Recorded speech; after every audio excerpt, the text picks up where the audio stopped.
Hi, welcome to the Shepherd Podcast. I'm your host, I'm Pastor Chris, and it's great to have you with us for today's episode. The podcast is a way to acquaint you with people in our church, school, and childcare, people I think you might like to get to know better. And today is someone I know you would enjoy getting to know better. It's someone that I enjoy spending time around at church and during the weekdays, and someone that my wife and children just adore as well, and many people adore, and that is Nancy Bielefeldt. Nancy, welcome to the podcast. Thank you so much. Glad to be here. And we wanted to talk on a topic today which involves your work with children. Your background is school counseling, and you carry out that work at our school here at Shepherd of the Hills. You also did it for many, many years in the public school setting. Yes. So I thought we could go that direction and just give a little bit of background.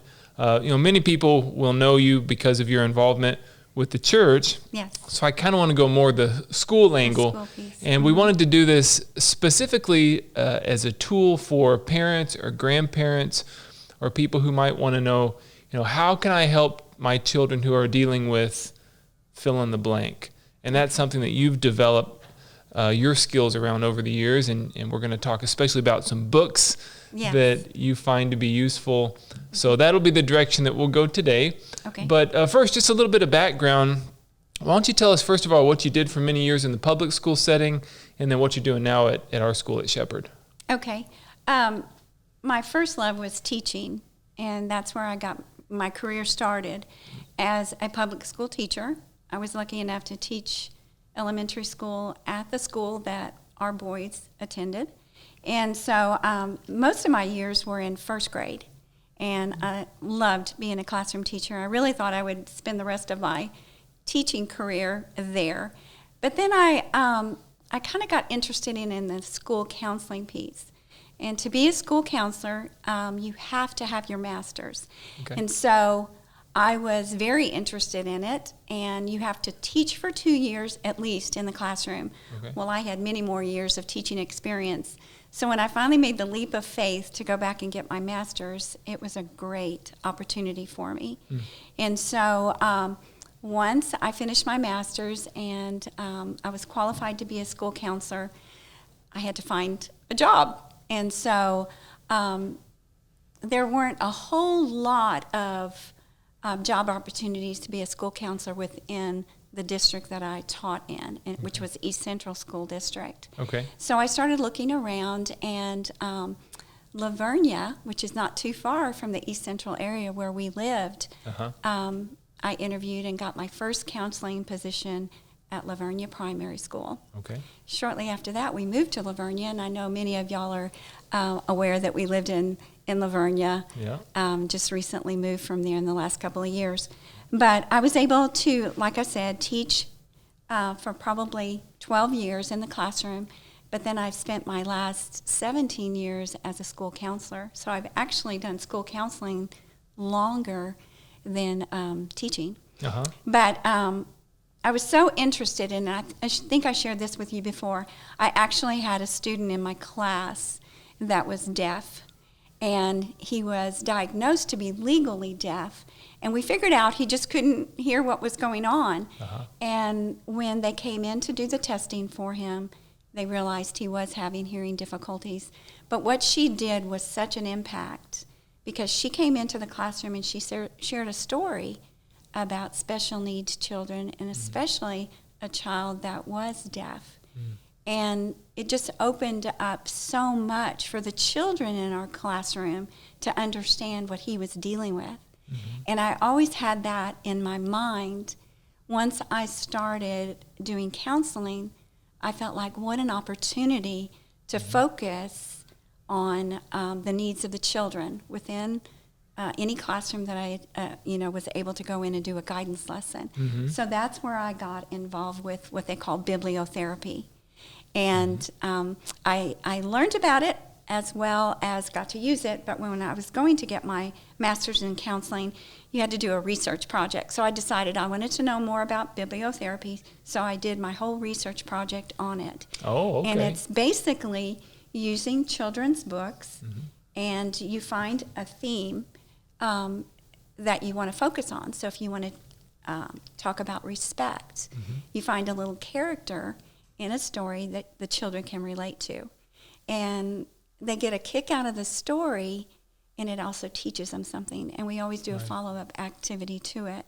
But learning about the bibliotherapy just opened up so many opportunities to use that within the classroom. Okay. As a school counselor, once I started my job at Livernia Primary, there's lots of pieces to a school counseling position, but the best piece is classroom guidance. And that's when you actually go into the classrooms and work with the students. Okay. And so I always had that love for going in and working with the children. And so whether that was small group counseling or classroom guidance.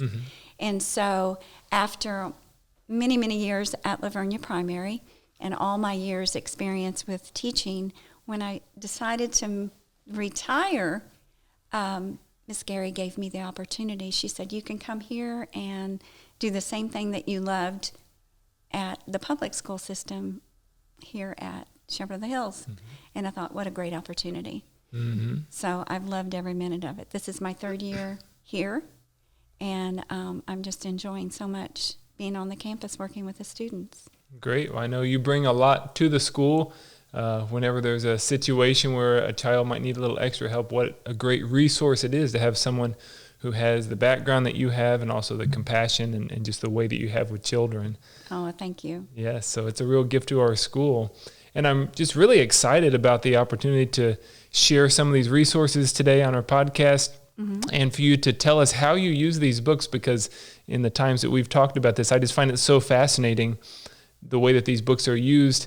And sometimes it's a very subtle, roundabout way to teach a lesson to a kid, where if you were to tell them directly, let's say bullying, for example, you know, you're acting like a bully, well, they may not see it, but you read the story to them and then they get into it and they say, oh, wow, I was that character in the story. They really relate to it that way. They can see themselves.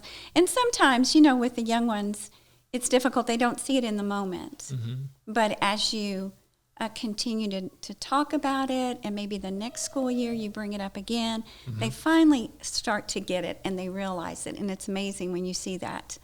I am that. Yes, you are. And so we teach them how to work through it, and we give them lots of strategies that they can use. And that's what I love about some of these books. They actually have parent pieces within it. They have questions that you can use, share with parents, and that's always helpful as well. Yeah. Parents might, you know, tell the teacher, is there somebody else that we can talk to? And so that kind of opens the door for me to give them suggestions or what I do or how I can work with their student. Sure. And so that helps as well, knowing exactly. And, you know, a lot of times parents don't realize what a school counselor will do, but it's different than a clinical outside counselor. Our job is to make sure that they are successful at school. Right. Keeping them here at school and being successful. Right. But if they're dealing with a lot at home, and the outside, it's hard to stay focused on what's happening here at school. Right. And so that's where our support comes in, to be able to help them stay in the school and be happy and well-adjusted students. Yes. So. Yeah. Well, let's hear about some of these books. What are some of your favorites? What struggles do they help children with? And you know, maybe a little bit. What's the book about? Yeah. Well, this year was kind of different. We came back after social distancing or after COVID pandemic, and we came back this school year, and that's something different than any of us had ever faced. That's true. And so the children had to come back in able to wear masks. And so I thought, wow, how can we talk about that? What would be a fun way to bring in some books and talk about how important it is to stay safe by wearing our masks. And so I found a couple of books like The Masked Ninja, and it actually even talks about the coronavirus and explains lots of details to them. And then we even created our own mask. If you could design a mask that you could wear, and they got a kick out of that. They had a lot of fun with The Masked Ninja. Wow. Or Lucy's Mask. And this is another one that was very similar. She felt superpower when she wore her mask. And this one's a little bit different as well.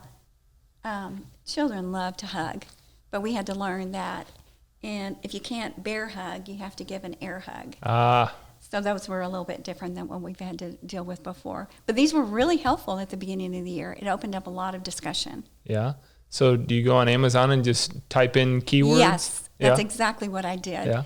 And Pinterest has lots of great ideas, but for books like this, I did go into Amazon and I just put children's books on, masks. Yeah. And they pull up so many titles. So I just kind of picked a few, and they were perfect. Yeah. So when we're talking about masks, are we helping kids deal with change or fear, or kind of what did you see as the main topic? All of those things. All that. Being able to keep it on, knowing, it's hard for kids to be able to move around the classroom and know when it is appropriate to keep them on or take them off. Yeah. And they're pretty resilient. They learn so quickly. Mm-hmm. And the teachers were excellent. They had little clips that they could hang them on in their desk area to keep them clean when they could take them off. Right. But just continually going over that. But they're so good about it. I'm really surprised how well they adapted to wearing masks. Yeah. So Well, we have great kids here at Shepherd. We do. They're the best. So, yeah. But along with the masks and all those that we came back with COVID and the thought of that, this one was a hit at the very beginning because I used a worry monster. Oh. Because they do have worries and questions about illnesses, and somebody might be sick. Oh, sure. But it's a really great book. The Worry Monster. Mm-hmm. And it says, "We'll eat all of your worries away." So it's a great book about that. But so it's just knowing where they might come from at that time. So the beginning of the year, not only do they deal with things we've never dealt with before as far as mask and COVID, but starting a new school year, even older students are anxious about coming back to school. That's true. They've had a great summer, but now they're coming back. It's a new year, harder material. They do worry. They get anxious. Yeah. So we try to lighten it up by, we all get worried about things. What can we do, though, when we're worried? Yeah. And try to give them some strategies on how to deal with that worry. And we'll just discuss it, make lists, and work on it that way. But make lists. What kind of lists do we make? Well, we'll kind of brainstorm. What can we do when we're worried? What can we do? Mm-hmm. Okay. And then they can keep those posters up in the class. They can refer back to them. And that, it's helpful at that time too. Yeah. But as we move through the school year, a lot of times teachers will tell me, we're kind of having some trouble with tattling. Yeah. Do you have any stories about tattling? Yeah. Oh, yeah. We've got several stories about tattling, and that's always fun. This one's really cute. It's called "Don't Squeal Unless It's a Big Deal." Nice. And they love that. And they used pigs for the squealing part. So it's a really cute one. Another one is the tattle tongue, and it's kind of like on the same as Pinocchio.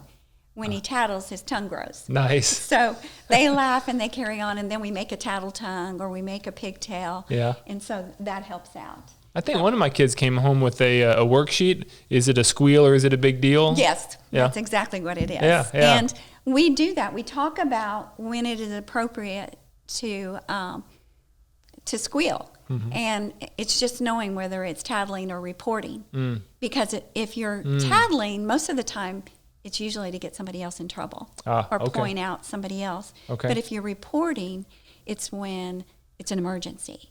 Somebody's hurt. I'm sick. Those kinds of things. So we want them to know the difference, because sometimes then they're afraid to say it. Right. And then that's when you need to tell them it's not tattling, it's reporting. Yeah. So that you want them to make sure that they know the difference between the two. These are great life skills. These are not just for kids. Right. For any of us. Yes, wow. it is.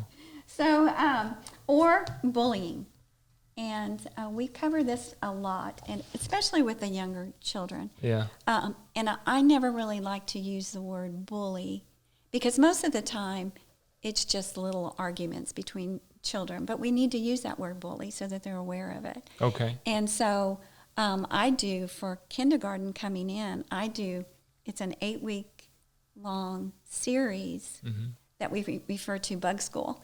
And there's a school that the bugs go to. Okay. And it's almost parallel to what they're learning in school. And we talk about the things that the bugs face, and the kids are facing those same things. Yeah. So they really are interested, but there's a bully at school, and he's a beetle. And so the kids know it, and every week they want to know what Big Beetle's going to do next. Ah. But throughout the process, we make a list of what can we do if somebody's bothering us. Uh-huh. You know, we could tell them, I don't like it when you say that. We could use iMessages. Right. And in the end, we want to make sure that they know that they can always get help from an adult. But we want them to try to be problem solvers and take care of the situation themselves. Right. So I usually do that one with the younger children coming in, and it gives them lots of good strategies as Now, well. you mentioned a lot of times it's not bullying, it's just an argument. What's the difference how can you tell the difference between a bullying situation and just an argument? Well, I usually think about it as if it's a bully, it's continually for one person. Another child is continually bothering another child over and over. Okay. And it's never ending. Yeah. But if a child is just being mean or kids are arguing, it's usually just everyday things. Okay, it's more spread around. Yes. Yeah. But a true bully is continually, bothering one person. Got it. Okay. So, but along with these couple of titles, we discuss a lot about making friends. I have a story that's called "Making Friends is an Art," where a group of pencil colors live together in a pencil box, and brown never gets used, and he doesn't have any friends, and he's jealous of red because red gets sharpened all the time because it's always used. So it just talks about being a good friend. Yeah. Brown doesn't feel good about himself, and he doesn't have any friends because he's not a good friend. So it teaches him, and then one color tells him, but brown, you're all of us put together. And I always say, when you're painting and you get your watercolors mixed up, what color does it usually make? Brown. And so he feels so good about himself then because he's all the colors mixed together. Oh, cool. It's a really good one as well. Wow. Seems like in some of these books, there's a surprise that happens. Like you don't see it coming. Yes. Until the end. And it's really, and you can use some of these books for several different topics. Maybe for interrupting, you could also use it for self-control. Learning to control themselves. And if they're interrupting the classroom all the time, then they're not using very good self-control. So a title of a story could be used for several different educational pieces or character traits. But the teachers might tell me, can you work on responsibility? They're not being very responsible in their work. And so I listen to the teachers, I listen to the children, and I'm always available. If a teacher has 2 or 3 kids, they're not getting along, we work in a small group on working on, just ways to get along in the classroom. And so I'm always open to help support the teachers as well. Sure. So, well, let me ask you, how does this work on a junior high level? Because you wouldn't come in there and read the books in the same manner. No, it's amazing though. Yeah. I go through my classroom guidance, which here at Shepherd we call it character education. I go into classroom pre-kinder through 5th. And I can use any of these stories all the way through 5th grade. Yeah.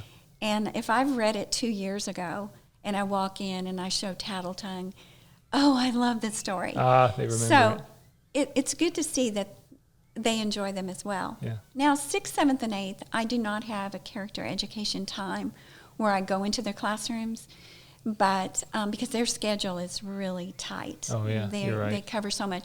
But I'm always open to visit with those students. So that's more of a one-on-one situation, whereas with the younger grades, a lot of times you're working with the whole class. Right, and it's a good foundation when you think about that as well. These issues are usually with the younger students. Yeah. But if you take care of tattling or self-control or being responsible, as they get older, they've really learned, and those character traits have been honed in, and they're successful in the classroom. Right. So the older students are just maybe some of those growing up things, and then we also come to the piece where some students are dealing with death of a family member or divorce. And those are issues I usually visit with a student one-on-one you know, or a small group if we have those. And it's always comforting to know when a student asks to see me that's in junior high. They know I'm here on campus, and they'll tell their teacher that they would like to speak to me. Yeah. And so just knowing that they know and are aware that I'm available. Just one more person to visit with. Right. So, Yeah. but books that I do feel like if a parent reaches out, and a parent will usually reach out to the teacher, and then the teacher will tell me that they've asked. But I do have some books. This one is a good one. It's called The D Word. It's about divorce. Okay. It's really got some incredible strategies for students, mostly to know that it's not their fault. Yeah. And that's always a tough one. Right. And they want to try to fix it. And we tell them that that's not your job to fix it. Yeah. And that brings another one that's really a good one, When My Parents Forgot to Be Friends. Oh, wow. And What a title. It's a really, really good book as well. And it just focuses on those children that they feel it's a responsibility to try to help their parents get back together. Yes. And this one's a really good one. At the end, parents don't get back together, but the family can still be friends. Oh. So, and they can still enjoy birthdays and holidays, Right. different things like that. So I like to introduce stories like that and help them. They've got some information for parents in some of these books to use. Sure. And Sounds like a lot of it's setting realistic expectations. You know, it's not your responsibility to do this, this, and this. Your responsibility is more to navigate the situation, you know, in your age, in your situation. And a lot of times with divorce or some of these, say, grief, you might find out about one child. But then when you relate to them that there are other children that are going through the same thing, I've asked them in the past, would you like to visit with another child and hear their story? And they're really open to it because then they feel like they have somebody else. They're not the only one. And when they hear each other's stories that they can relate to, you know, it makes them feel normal. So this is a one-on-one situation where you'll bring in another kid that's been through it? Yes. Wow, that's got to be very powerful. It can be a small group, you know, 2 or 3 children as well. Wow. This year I was also faced with social injustice and talking about what our friends look like and how they're different. This one was a really good one. It's called The Lonely Snowflake. And at first I thought about, because she talks about being a friend, and so I thought it was more of a friendship book. But she wants a friend that looks just like her. And all snowflakes are different. There's no 2 snowflakes alike. Right. And it was really a good segue into, do we look alike? No, we're all different. And it's amazing how students pick up on that. Yeah. And they'll even use the word racism and things like that they've heard. They hear these things on the news. They hear parents discussing. Right. So you want to help answer any questions that they might have about it. Yeah. So I appreciate how your repertoire is growing and evolving with whatever the current issues are. Yes. Because, I mean, you've got a great collection of books already. You could just keep doing the things that you've done over the years. But there's new issues that arise. Yeah, and who would have ever thought? I mean, I would have never thought that I would need to look up books for air hug or masks. Right. But when you dig deep enough, you'll find those. And so I try to stay up on it. That's great. You know, for the children. Yeah. And then, of course, death. You know, I do occasionally, not real often. I think families do a very good job of dealing with death. But you never know, a child. I had a student before, and this was back at Lavernia, but crying, just really crying. Teacher sent the child down to me, and we were talking about a grandpa that had passed away and how he enjoyed fishing. And I go, well, how long ago was it? 5 years? And it wasn't recent. It happened a long time ago. Yeah. But you never know when those memories are going to come back. Right. And it really hit him hard. And it might have been just a discussion in the classroom, but I wanted to be prepared for it. Right. And because it was a real thing for him. And we talked about all the wonderful things that they did together. And it ended up being such a great conversation with him. Wow. To try to help him. That was, you could tell it was devastating to him. Yeah. So it helped in some way. Yeah, you really have to be ready to respond. I mean, you don't know what's going to come your way. Yeah, you from really day to don't. day, so you just have to be ready. Yeah, and I mentioned before, a child walked in and their dog had been run over.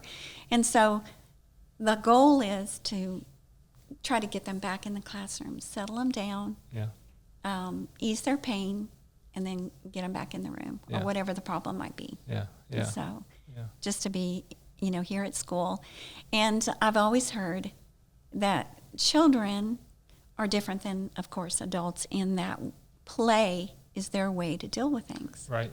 Mm-hmm. And if they keep their schedule and it's structured and routine, they do so much better than we do. Right. But play is the best thing for them. So you want to get them here, get them back with their friends, and help them through those things the best we can. Good. So. I think that's pretty straightforward what you're trying to accomplish. Yeah. Another topic that I've dealt with, over the years, this was another one kind of on differences in what we look like. And this was a flower garden. And this one flower wasn't allowed in the garden because it was different. So that was kind of another social issue. But then we come to children that are different. Learning disabilities. Yeah. They're wired different. Right. And everybody learns different. We all have gifts. Yeah. And we just open them at different times right. in our career.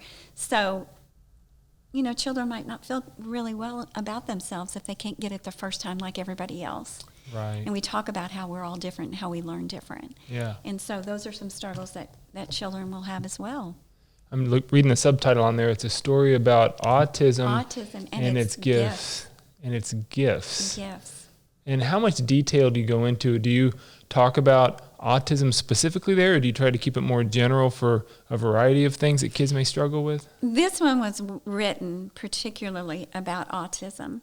And so, but as we get through it, the kids will guide the discussion. Okay. And in it'll end up, and before you know it, they're talking about ADHD, dyslexia, I get migraines, it's anything that makes them feel different. Yeah. And they're dealing with, and you want them to feel like it's okay to be different. We're all dealing with different things. There's an actress, Robinson Peete is the family name. But anyway, she had twins, and a boy and a girl. And the girl was just fine, but the boy was autistic. And the children had grown, so the mother and the twin daughter wrote the story about him. Oh, okay. And I've read that to children here at school, and it's incredible. And how they supported him, and how he looked different. And it was just a game changer for a lot of children in classes in the older grades to know that we all do. We are all different, and we might learn differently, but it's having that compassion for others that are different and the way they learn. Right. And those are the things that we really want to work on. Yeah. Being compassionate to the students. And when you look at Shepherd's students, and what the wonderful thing is the most of these students start off in pre-K or kinder and go all the way through 8th grade. And they're a support to each other. Right.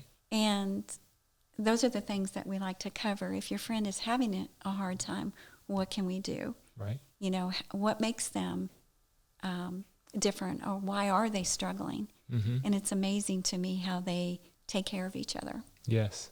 And it's wonderful to see. That is beautiful, isn't it? It really, really is. Yeah. Yeah. One thing I've noticed in your books is it'll personify different things, whether it's a crayon or a flower or a snowflake. I suppose that makes it more accessible for the children to use their imaginations. It does. Yeah. And it's funny how it's an animal a lot of times. Yeah. And for the younger children, they just relate to that character so well. Right. And as they get older, it might be a child. Right. Yeah. Yeah. And what's the name of that book? And this one is Christopher, please clean up your room. I've never heard that. Well, I'll just tell you a hint on this one. is the roaches won't even go in his room anymore. Oh, they don't even want to be in there. It's pretty bad. See the back of it? The roaches don't even want to go. So they're desperate to get him to clean up his room. Oh, so that's absolutely. more of a responsibility. Uh-huh. So we read that when we're trying to be more responsible. Wow. So, but it's interesting. And like you said, I try to stay up on topics. And for parents out there that are looking for ideas, Amazon is perfect. Okay, that's Or your any of go-to the- place? Amazon is one of my go-to, yes. Okay. And I'll just put in a topic that I'm interested in, responsibility story for children, and there's 20 titles. Yeah. I mean, and you can just pick and choose. So if How do there's you know which one to get when there's 20 titles? You don't. You don't? And I just kind of look at the review Okay. and see if it fits kind of something similar or the age group that I'm looking for. Okay. And I just take a chance on it. But the majority of the time, it's a good title. Uh-huh. And as well as anything, as far as grief or divorce. There's also Target, Walmart, H-E-B surprises me sometimes. I'll walk by and I'll say, wow, that's a great book. Uh-huh. And so it's just looking around. But I love to go into Pinterest. Everybody loves Pinterest. And so I'll look for activities. Right. An activity I can do with children. But it doesn't have to be in a classroom. It can be at home. Mm-hmm. You know, how can you make your child more responsible? There's things that you can do. And they give you great charts to use at home. Mm-hmm. And so Pinterest has been a great resource for me. Mm-hmm. And there is one more. I didn't learn about this until after I was in counseling, and I would get a lot of mail, you know, look at this stuff and buy this. But Boys Town Press is some that you can get a few of these about autism or ADHD or any of those, and anybody can order off those as well. Okay. But it's a great resource. Okay. And because I've ordered from them, I get a little catalog that comes in, and so I can kind of see the new issues that might be out there as well. Sure. So they had some of the masks ideas or the social distancing pieces. Yeah. So that helped make me aware of what was available. So. Are there any topics that you are looking into or that you wish you had more resources on? Respect, believe it or not, is a hard one to find. Really? And you would think that one would be a little bit easier. Uh-huh. So I usually have to use another story and turn it into more of a respect issue. Sure. Because I only have a couple of good respect titles. Yeah. But I still go there because I think it's an important topic. It's a big issue. Very. And so we always cover that every year. Mm-hmm. And one I've used is it's called Miss Tizzy. And she's a woman in the neighborhood. She's a little bit older, but she always includes children around the neighborhood to help her plant gardens, give them little tasks. She always has a wagon. And before you know it, she's like the Pied Piper of the neighborhood, and all the kids follow her. But they respect her so much because of how she treats them. And so it's a good segue into respect for others. I see. And so, but I just wish I had more titles of respect. Yeah, okay. So. Well, you certainly have a great repertoire of books and a great variety. Yeah. Pastor B says, don't you have enough books? No, never have enough books. No, I agree. I feel the same way about books. Well, thank you so much, Nancy, for sharing your collection and sharing your experiences with us. This has been a real treasure. Well, good. I'm glad. I hope it's helpful. Mm-hmm. And I just want to tell, parents, if they have questions, I'm always available to answer any questions or share any of this with them, or how I might approach a situation. Mm-hmm. If they want me to visit with their child, I'm always available. Okay. Maybe we can put your email address in the show notes. And we also were going to put a list of the books that you talked about today. So if a parent liked one of the titles, they can just copy and paste it right into Amazon and get their own copy. Right. So thank you for making yourself available. Oh, yes. I've enjoyed it. I appreciate you asking me to come in. Absolutely. And thank you so much for watching this episode of the podcast. I encourage you, if you know someone who might benefit from these resources and this information, go ahead and forward this on to them, because I know that there's a lot there for parents and grandparents and other counselors, people who work with children, and also some good lessons for adults in these books too, I'm sure. And so we appreciate you tuning in today. Please check us out next time on the Shepherd Podcast. And until then, God's blessings to you, and the peace of the Lord be with you today.